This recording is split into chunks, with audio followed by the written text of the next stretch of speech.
Kapatid ni Dennis Padilla na si Jean Padilla nag-post sa kanyang Facebook account, "Ngayon lang po ako magsasalita. By 1 p.m. nasa church na po ako. Galing Bulacan going to Alabang. Si mama po namin 5 a.m. gumising na." Excited same kay Kuya Dennis Padilla para sa kasal ng anak niya.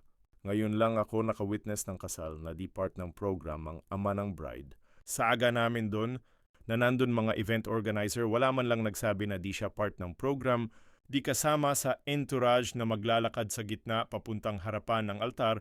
Nagtanong kami kung saan upo ang nanay namin, ang sabi kahit saan doon, at yung ama doon na lang daw sa tumabi sa mga ninong.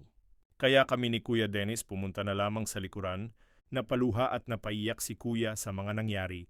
Kaya sabi ko umuwi na tayo after ng simbahan at pa-picture na lang sa kinasal. Naawa din ako sa nanay ko kasi naiyak na rin.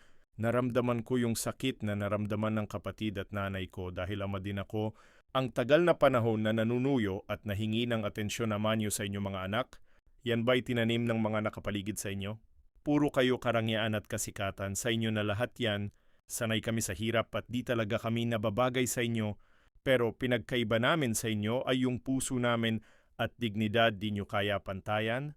Kahit magtanong kayo sa ibang magulang tama ba o mali ang ginawa nyo sa tatay nyo. Dennis Dominguez Padilla, Chenita, Samuel Valdivia Di Pala, father of the bride, guest of the bride.